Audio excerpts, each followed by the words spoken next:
Good evening and welcome to this House of Musicians with your host, singer, songwriter, and founder of the band, Inner City Outlaws, the Baritone Bear, Barry Smith, right here on Reality Radio 101. To get on board, send us an email right now. Our email address is thishouseofmusicians@gmail.com. An hasty rockin' day. The classy chassis way. And now, right to your host of this House of Musicians, Mr. Barry Smith. Hey, good evening, fine listeners, and welcome to this House of Musicians radio show on Reality Radio 101. We hope you enjoy the next hour with us as we do a small part to help promote musicians, bands, and venues. Gary, our guest, doesn't need any promotion tonight. How are you? No, I can see the meter here, the listenership meter going through the roof. He does not.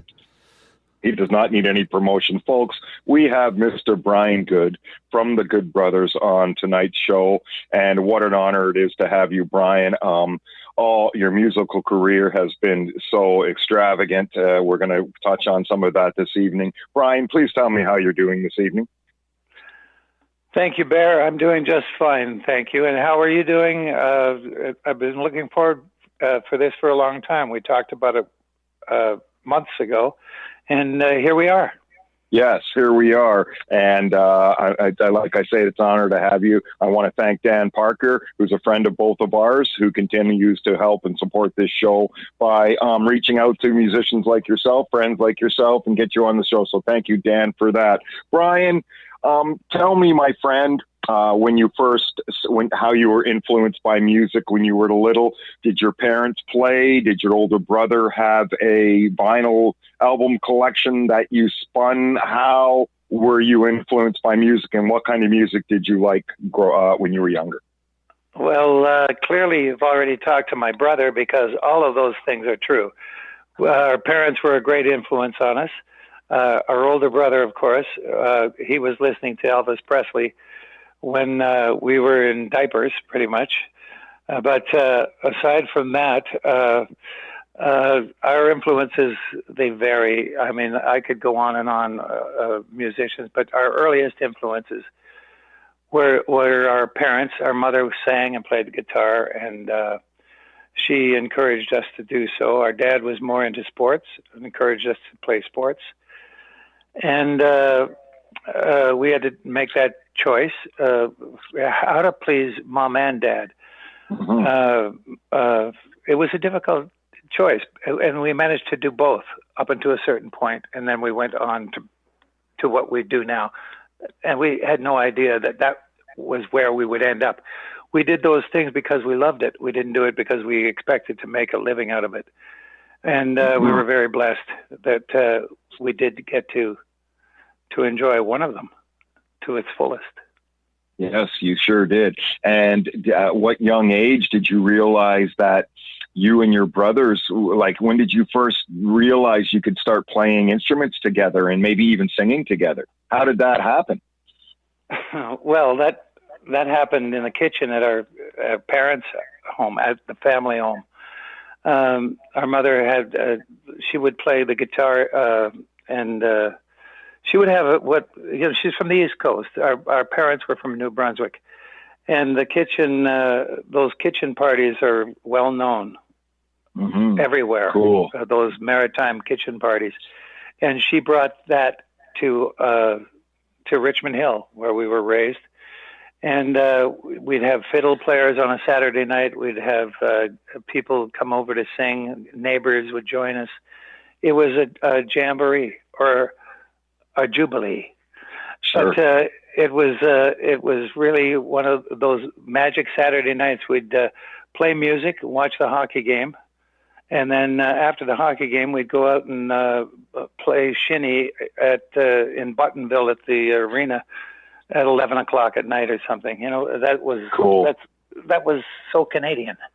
It sure was. Back in that was the earliest influences, and then of course our mother, her influence was Hank Williams, the Carter family, Irish music. We were, all sorts of music. So it was a smorgasbord of influences, and in fact, we use all that to this day. We play that kind of music, everything from Celtic music to soft rock. Yeah, sure. In between. Absolutely. And you guys, now your brothers, you're sitting around the kitchen. Were you playing instruments at this time as well? Well, that's when we kind of chose our instruments. It started with our mom on the guitar and a neighbor. Eric Cobb was his name. He was an Englishman, and he would play the fiddle and smoke a cigarette until the ashes started falling off it, and then we'd run over with an ashtray and catch it for him. Cool. Before it hit the ground, before That's it hit awesome. the floor. But I was just playing old time music, and so Beverly Hillbillies came on TV, and I loved the banjo, so I bought my first banjo. It would have been back in the mid-50s, mid-50s. And I bought my first banjo, and I started playing it, and I added a banjo to all of a sudden we were a trio. And we bought our mother an auto harp one Christmas because she loved the Carter family. And Mother Maybelle played the auto harp, of course. And so we bought her an auto harp, and Bruce ended up playing it. And that's why he plays the auto harp, my brother Bruce, in the Good Brothers today. Right. But so there we had an auto harp, a banjo. We had a mom playing the guitar and Eric Cobb on the fiddle. And, people used to come from the neighborhood and just join. It was all part of the party at the Good House on Boyle Drive in Richmond Hill. Yeah. And that's where it all started. And so we've carried that influence over, and never dreaming that we would become professional musicians. And we're living the dream. And yeah, still you am. guys still am. And what a great career you guys have all had. Okay, so now we're talking 1970 comes along. You and your brother Bruce are in Richmond Hill. You meet James Aykroyd and form the band James and the Good Brothers. Let's talk about that for a bit. And when your first show was. Okay, that was that all started in Yorkville in the Village in 1969. And we were attracted to that lifestyle, that culture back then. I'd say that we were original hippies. My brother and I, and a lot of the people that we hung out with, we sort of embraced that culture, and so, still are. and still now are. We were young hippies. Now we're old hippies. That's right. But we used to visit Yorkville, from Richmond Hill, and then we'd pile in a car or a van and go down there and just hang out and listen to the music and enjoy the festivities. And it was rather festive at the time. But there were some clubs there, some nightclubs and coffee houses. And like the Mouse Hole and the Riverboat and the Penny Farthing, to name three of the most popular ones. The Penny Farthing was a place where people played for lemonade and chili. Wow! And you weren't paid, but you had a stage that you could play on. So what happened was Bruce and I, and actually Bruce's wife Margaret, we had a little trio called the Kinfolk. And we used to go down there and play a couple of times, and whenever we had a chance, and we'd even play on the sidewalk. You know how it is with the case open, with an open case, hoping for some coins to pay for our chili and lemonade. But amazing. And what songs were you playing then? Do you think? Do you remember? We were playing anything from the Clancy Brothers, old Irish folk songs, Kingston Trio. We were influenced by Phil Oakes, Gordon Lightfoot, Ian and Sylvia. It was in the late '60s. It was the times of 12-string guitars and banjos, but it was an amazing start because you could be discovered on the street. Stompin' Tom Connors started in Yorkville. He was amazing. I mean, he had the board and playing his guitar and singing, and he was a total different influence, like a country kind of. Where did this guy come from in the middle of this hippie culture? But they loved him. And others, but at any rate, I digress here. We were playing at the coffee shop, and James Aykroyd came in. He was playing rock and roll, and he was from Winnipeg. And we hooked up. He played guitar. He had a unique voice, almost like Rod Stewart, a very rough and type of rock voice.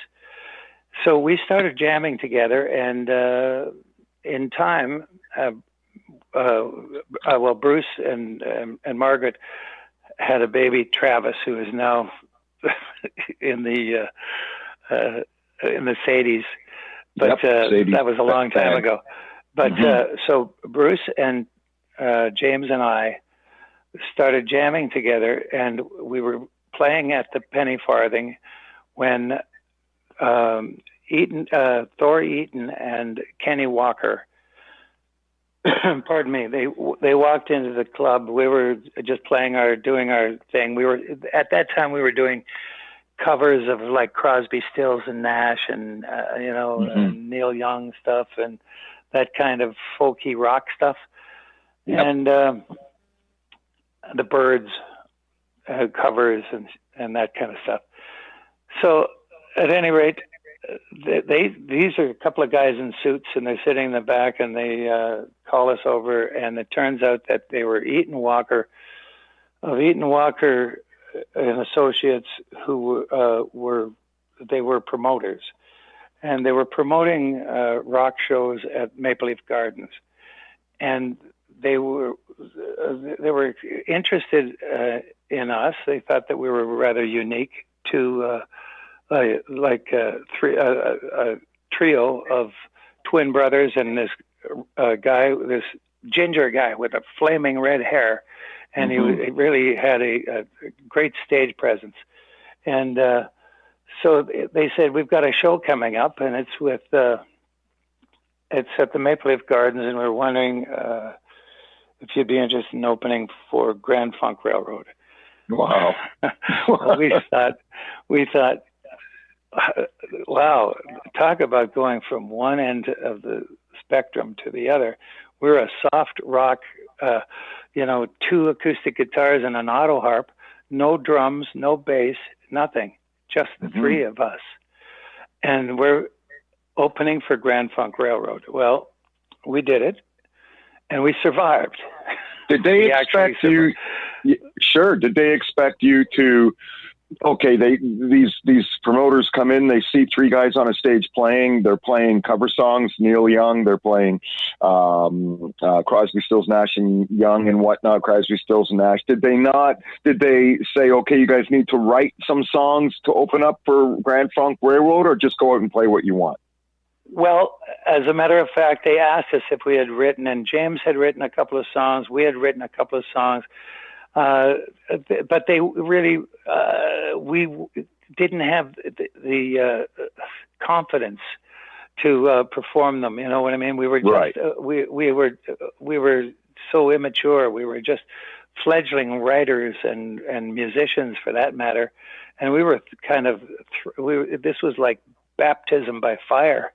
We were out of playing for Chile at a coffee house that held 30 people to Maple Leaf Gardens, the biggest venue in the city, in the province. almost in the country, and playing for a rock band, and Wow. we sucked it up and did it, and we Wow. and the reviews were kind. It was a small mention, but they didn't hurt us, and that we were afraid of that. We realized that we were going into a situation where they might talk about us in the papers or something. We get like 2 lines, and it was it's something like a pleasant experience or something. Great. And that was good enough for us. That sent us to the moon. Yeah. Well, a few kind words were really so comforting. And then it goes on. So they're happy with it. And then comes what was it? The Festival Express. But before that, there was another show with Bonnie and Delaney. And but at any rate, that was another show that kind of was a testing ground for us. But the big show, as Ed Sullivan used to say, was Festival Express. And what these guys did was Eaton and Walker, they were the brains and they were the money. They were everything behind the Festival Express, which was the train that carried Janis Joplin, the Grateful Dead, 10 Years After, Buddy Guy, the Burrito Brothers, Sha Na Na, and the list goes on. And I hate to leave anybody out. The band, Jefferson Airplane, Ian and Sylvia. And Sylvia, and James and the Good Brothers, out of the blue. Wow. I mean, we were thrown into a den of lions, and we came out unscathed. What a story. It was the train went from originally it was to go from Montreal to Vancouver, playing at the Forum. No, not the Forum, but the stadium in Montreal. It was Exhibition Stadium in Toronto. Then it went on to Winnipeg, Calgary, and Vancouver. Well, have we got time for this? Because in Toronto, what happened was the date they chose for the Festival Express was on Jean-Baptiste Day. And that's a big celebration, and it was during the time of the FLQ and a lot of political uprising in Quebec. Mm-hmm. So they were afraid that if they had a big festival like that, that it would just, on the same weekend of Jean-Baptiste Day, that it would cause problems. They canceled. So the first show was canceled. So then it moved on to Toronto, and in Toronto, what happened was it was just after the May 4th movement, or the May 4th, when that was the Kent State shootings. Right. Mm-hmm. If anybody recalls, where the students were shot Ohio. In Ohio, right. 4 dead in Ohio, to quote Neil Young and his great song. Anyway, mm-hmm. So this movement called the M4, meaning May 4th movement, they came up to Canada to protest that their culture had been stolen, and all their music and the music of the times of the hippie movement, and the hippies got on board too. That it was they were stealing their culture, and these rich cats were making big money on what they should be getting for free. That type of thing. I'm paraphrasing the whole situation. Sure. However, what happened, it was, let me tell you, all those acts you just mentioned, the price was $14 for the weekend, $8 a day. $8 for the day. And, so, I mean, it was, in today's, today's money it's nothing. It right. Really. So at any rate, they protested, and there were riots in Toronto. They started breaking windows at Eatons because Thor Eaton of Eaton and Walker was of the Eaton family. They went downtown, broke windows in Eaton stores. The police came in at the festivals on horseback. It was quite a scene. Wow. You can probably Google it. Yeah. And find out all about it. But at that time, there were free concerts going on in the park beside the stadium, and some groups like the Grateful Dead and the New Riders of the Purple Sage and James and the Good Brothers went over there to perform for them for free. Mm-hmm. That kind of quelled the crowd. Good. And the festival went on, and it was successful. Then we moved out to Winnipeg, and when we got to Calgary, the mayor of Calgary had the police ready to accept the what it was that the newspapers said, something like the hippie throngs were coming, and they had a police presence that was ridiculous, and it really it affected the turnout, of course. Wow. But the promoters lost money, but we had the time of our lives, and it was one of the greatest festivals. And the talent was amazing. It's just something that, you can only imagine. It's almost like a dream lineup, and it will never happen again. Most of them are gone, but none of them are forgotten. So, but it was an amazing thing. And then Vancouver canceled because of all the rest of the bullshit that went down, with the wow. So there you go. There's the story in a nutshell. What else do you want to talk about? I'm still in awe that you're playing in a coffee shop for a Caesar salad or whatever it was, coffee and soup. And the next thing you know, you're opening for Grand Funk Railroad. I mean, are we talking about the right place at the right time? Or, I mean, holy smokes, Brian. That's exactly just an incredible right. story, buddy. The right place at the right time. And let me just cap that with the fact that we met at the Grateful Dead, these guys, and they invited us on the train. They invited James and the Good Brothers to be their guest, which we did, to go there. We recorded with them. We lived with them. We were there for almost a year. We performed at Winterland and at Fillmore West with people like Boss Keggs, of course the Grateful Dead and Quicksilver Messenger Service. There were so many, we were Airplane, we at Jefferson Airplane, and of course Jack Cassidy played bass on our James and the Good Brothers album, and cool. Bill Kreutzmann played drums on that same album. So that was it's almost dreamlike, and it happened almost in a moment in time, Amazing. And then it's just something you talk about in interviews.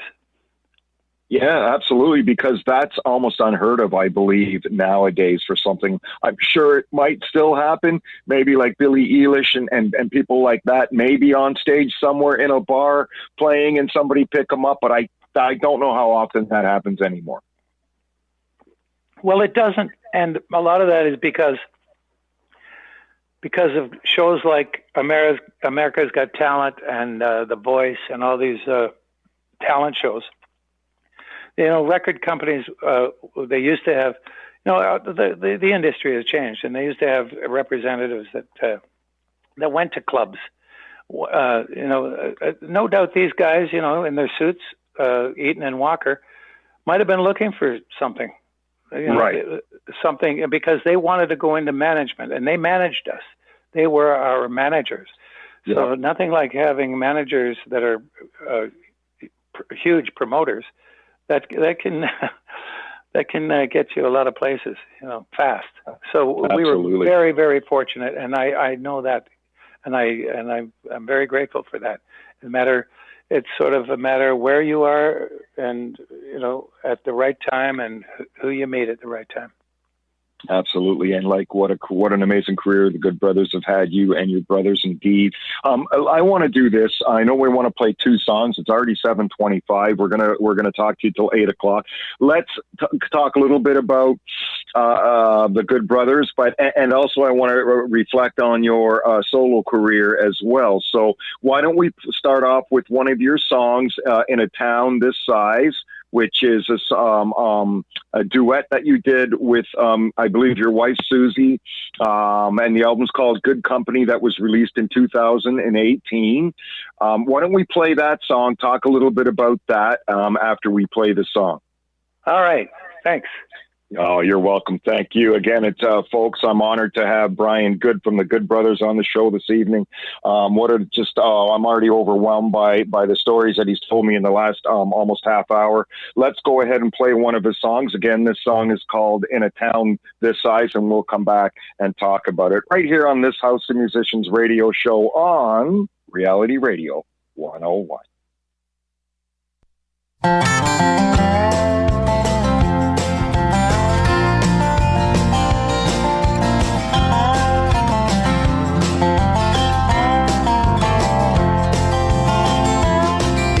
Town this size, there's no place to hide.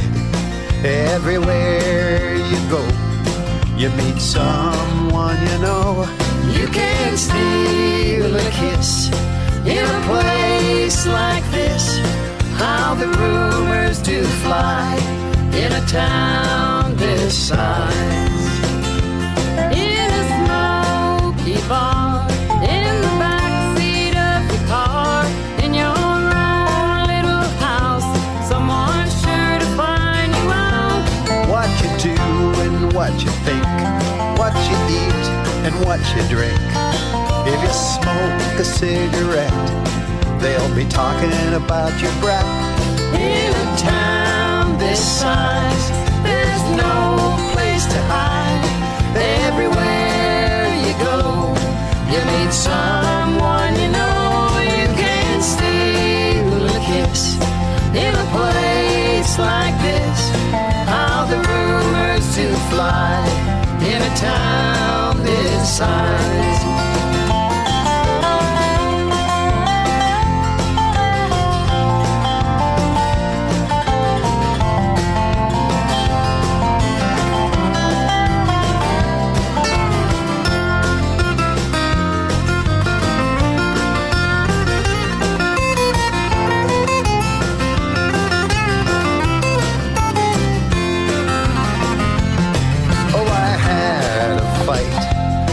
My girlfriend last night, before the moon went down, it was all over town. How he made me cry, how I said goodbye. If it's true or not, doesn't seem to count a lot. In a town this size, there's no place to hide. Everywhere you go, you meet someone you know. You can steal a kiss in a place like this. How the rumors do fly in a town this size. In a town this size, there's no place to hide. Everywhere you go, you meet someone you know. You can steal a kiss in a place like this. How the rumors do fly in a town this size. In a town this size.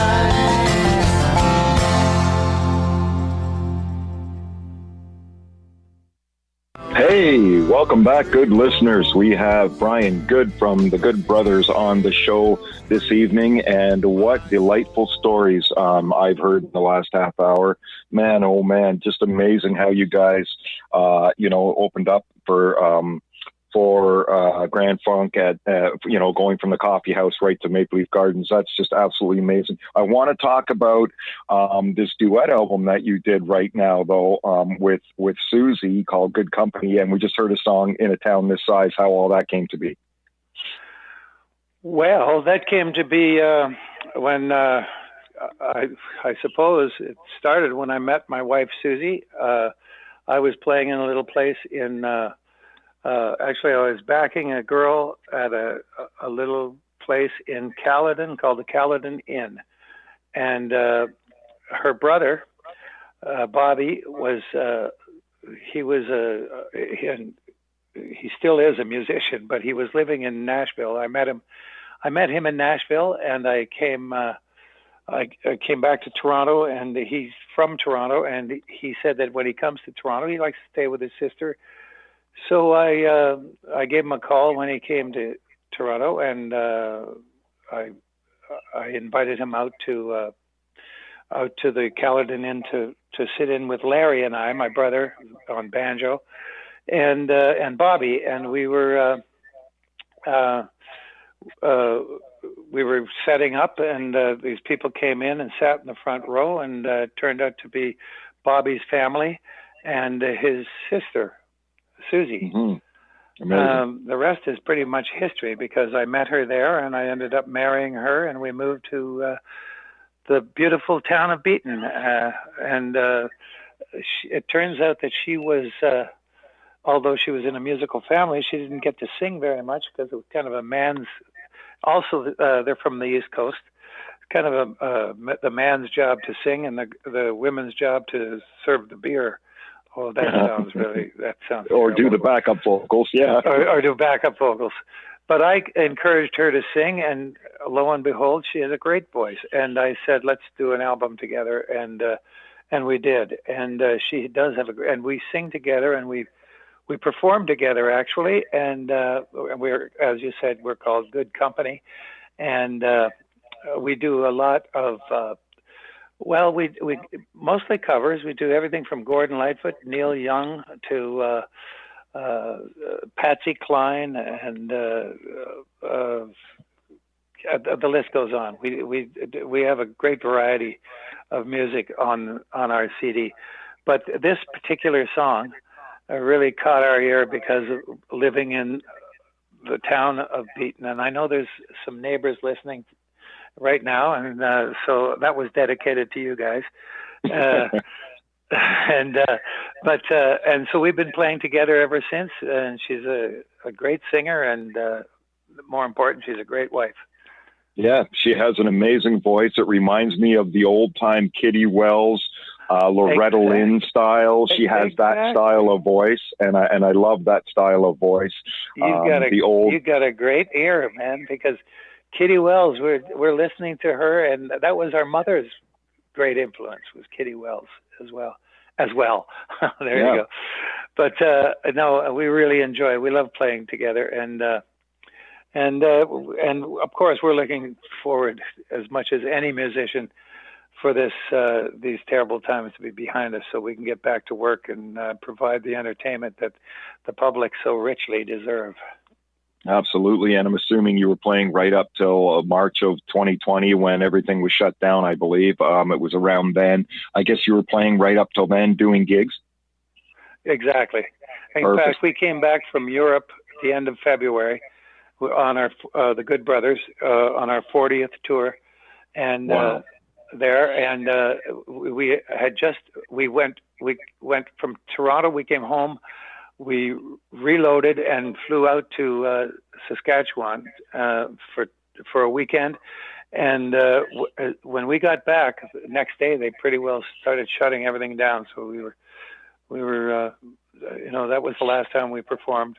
But the future is looking a little brighter these days, I think. Well, I know we talked a little bit before the show about, you said, which I agree with, that I believe when everything gets back to somewhat normal, that there will be a lot of gigs going on. A lot of people will be craving to go out and see live music.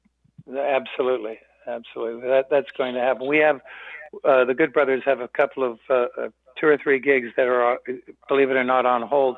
One of them is the I'm not sure how they're going to do it, but the Havelock Festival, they were hoping to boil it down to a Canadian show, and because they can't bring Americans in because of the flight restrictions, so and the quarantine, so it might go on, but everything hinges on what the government and the advice of all the medical experts at this point. Absolutely. And when that Havelock starts back up, you'll see my face there. I'll come and say hi. I'm looking forward to seeing you guys playing. Good. I hope you do. I do hope you Absolutely. I got a few emails here, Brian, I want to read out. This is from Ralph, and Ralph says, what a great guest. Brian is Canadian legend. He's toured with some of the world's best artists. Love his music. May God bless you, Brian. That's from Ralph. Thanks, Ralph. One from Shane. Oh, he's asking, is James Aykroyd related to Dan Aykroyd? No, he's not. I've been asked that many times, but they're both from Winnipeg, though. They're both from that neck of the woods. No relation. Right. Here's one from Andy. Andy asks, was Jack Cassidy the actor David Cassidy's dad? No. Jack Cassidy was not related to that Cassidy. Jack Cassidy was the bass player with the Jefferson Airplane. Right. And he played with us. He was a guest on our first album, as James and the Good Brothers. Good question, though. Yep. And Bryce asked one more email for now. Bryce asked, or he just has a comment, what amazing lyrics in a town this size, and that he loves that song. So that's from Bryce. Thank you, Bryce. Thanks, Bryce. Yeah. It's a great song. Let's talk about some of your achievements here. 2004, the Good Brothers was honored by being inducted into Canadian Music Hall of Fame. There's so many accolades here. Let's talk about that one first. How did you feel about that? I mean, needless to ask, but I'm going to ask how you felt and what you thought about that being inducted into the Canadian Music Hall of Fame. That was again in 2004, Brian. Well, I can't. It's hard to explain. It's hard to express myself. It was something I never, ever dreamed of. First of all, it's in company such as Gordon Lightfoot and Ian and Sylvia and Anne Murray. The list goes on. Wilf Carter. Hank Snow, all these great musicians that influenced me, that influenced so many musicians, but never dreaming that I would ever be in a club, I suppose, with them. And right. Here we were. It was an honor that is. It's the greatest honor of all. I mean, to be recognized. This is something that is being recognized by your peers, by other musicians, people in the industry. It's not just it's not about the fans. It's about your fellow musicians, and I couldn't love them more for loving us so much. In that way. It's a great honor. That's all. It's a tribute, and there have been so many in the past, and so many that have followed us as well. And the list goes on. And Canada has such great talent, and we should all be very proud of them all, even the ones who stayed in Canada. Yeah, absolutely, for sure. Yeah, there you go. And you also had 2 nominations for Country Group and Roots Artist of the Year at the Canadian Country Music Awards as well. But in 2015, you received a Lifetime Achievement Award from Toronto Musicians Association. That's pretty cool.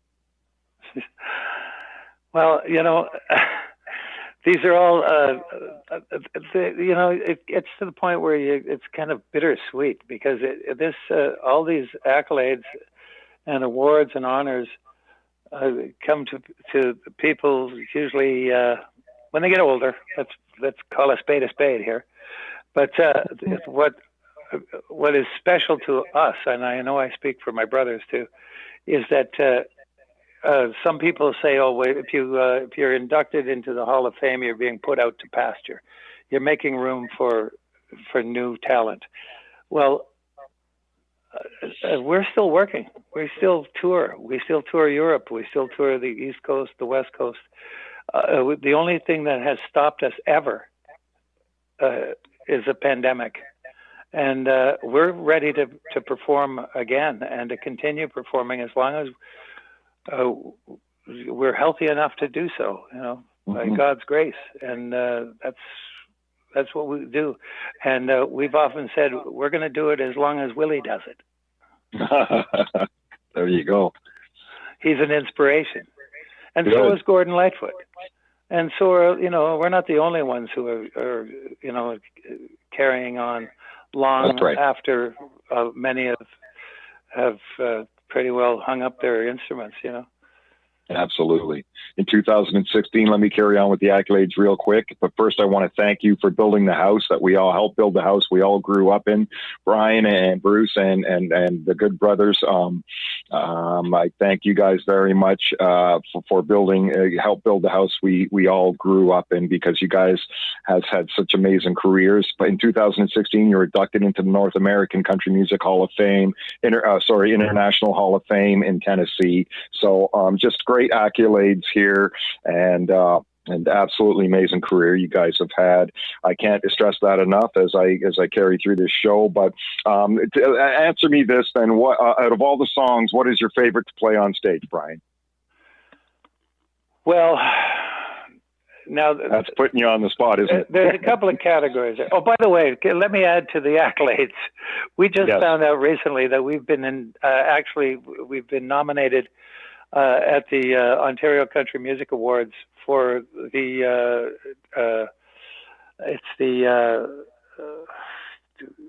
what's the category? Well, it's an impact award from the Country Music Association. No, we got that before. It's in 2019. Okay, carry on. So you have another one here that I don't know about. Yeah, exactly. You have a lot. Anyway, it's I see that's how things get these days. The Impact Award was a couple of years ago. Roots, thank you. My wife just the Roots category. Yep. She could feel my pain. She's up there listening on the computer. So she must have yelled pretty loud. So, Roots, I hear you, honey. So anyway, so there you go. That kind of underlines the fact that we're still going. We're not lying down yet. Absolutely. And I was asking what you think your favorite song to play on stage is. And then let me ask you, what's your favorite song you've ever recorded? Let's do two of these questions. Okay. Well, the favorite song on stage, it's a tough one now. There's two categories: the one that I prefer singing on or performing on stage, or the one that the audience prefers. The one you like to play on stage, the one that makes you feel the best when you play it on stage. Well, I would think that would be. It's first hard. of all, I you know what? It's got to be the Fox on the Run. Yep. And that's because we get so much energy from an audience when we play that song. Mm-hmm. You know, it is our signature song. We've been doing it since James and the Good Brothers. Wow. Pretty much. That's when we first started. We were interested in the song, and to record it, but we never recorded it as James and the Good Brothers. But that is the song that really, and that I think that's the one that we all enjoy. You wouldn't think so because you play it sometimes twice a night, but it's the reaction of the audience that really, really works for me. There's some ballads that I sing that I enjoy as well. A song that I wrote and recorded on our first album called "Missing You." It means a lot to me because it was one of the earlier first songs that I wrote that we ever recorded. And it's about being on the road. It's about being a musician. And little did I know, I knew so little back then, but it still is very poignant even to this day. It's about being away on the road, whether you're a truck driver or whether you're a salesman or whatever takes you away from home, whatever your livelihood, and the fact that you have to be away from the people you love so much. And so that song means a lot to me when I sing it on stage. Absolutely. And what do you think your favorite song is that you've ever recorded? Would it be Fox on the Run as well? My favorite song I ever recorded. Well, you know what? It might be Alberta Bound, only because we've recorded it like 4 times. Nice. We've recorded it on 2 studio albums and 2 live albums. It's a Gordon Lightfoot song, of course. So that's and Gordon was in the studio when we recorded it one time as well. So amazing. That was special as well. But huge special. But, Brian, why don't we go? Go ahead. Sorry. Yeah. No, not at all. Carry on. I was just going to say, why don't we play another one of your songs? Now, this is more of an outlaw song that I really like. It's got that outlaw feel. I guess that's the way I could express it myself. I just love the style that it's really wailing kind of style song, which I really love. That's called Stillwater Girl. Why don't we play that and come back and talk about briefly talk about how you came up with this song as well. All right. Thank you. Yeah, do it. You're welcome. Thank you, Brian. Again, honored to have you on the show. Folks, I have Brian Good from the Good Brothers on the show. Absolutely honored to hear the stories he's been telling us. Let's play his song, Stillwater Girl, from the album Good as Gold, released in 2018, right here on this House of Musicians radio show on Reality Radio 101.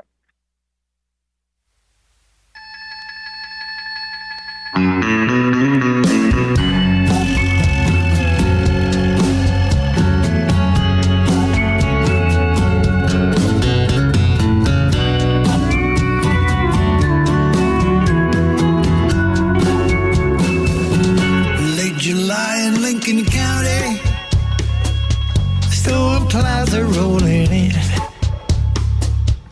Down the Red Mud Road I travel just to see her once again.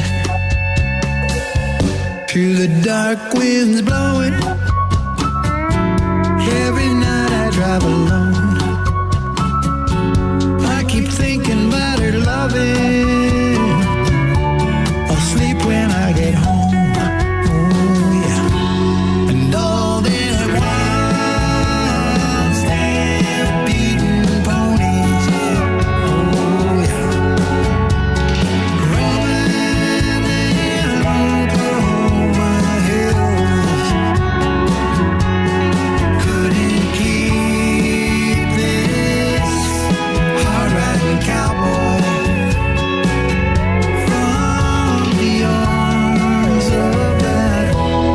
Stillwater girl.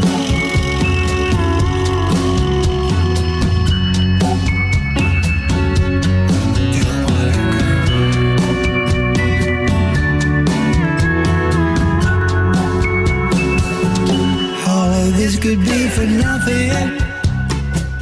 When it comes to love, you never know. Winter comes and brings the long nights. Then by summer I must go. In my heart she's always with me. In my mind she's never far. Always dreaming of them kisses underneath the prairie stars. And all them wild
Hey, welcome back, great listeners. We have Bruce Good. I'm sorry, I knew I was going to do it.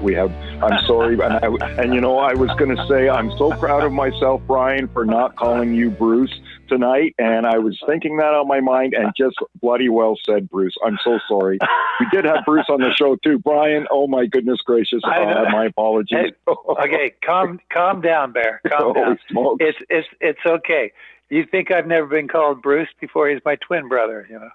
I bet you have. And my dad's name is Bruce. My name's Barry. People call me Bruce, just not even knowing my dad all the time, which is quite a coincidence. But anyway, back to the show, Stillwater Girl. Let's talk about that real quick. Yeah, that's well, I wrote that with my co-writer Matt Brady, and what happened was he came up with the concept. And it was sort of a modern day cowboy song, and we worked on the lyrics together, and we had to have a punchline, something that stood out. And we said, well, we're talking about Oklahoma. What's a city in Oklahoma? Give me a city, but not a famous city, a not so famous town in Oklahoma. And Matt said, Stillwater. And I said, Stillwater. That's a nice name. I like that, Stillwater.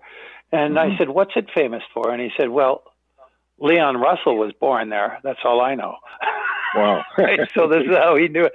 And I said, enough. Okay, good enough. Stillwater Girl it is. We're going to make her, instead of, Oklahoma City or whatever city girl, it's going to be Stillwater. It had a nice sound to it, you know what I mean? It sounded poetic, my Stillwater Girl. So that was that, and it's one song from my album, my solo album called "Good as Gold," and it was produced. The album was produced by our good friend.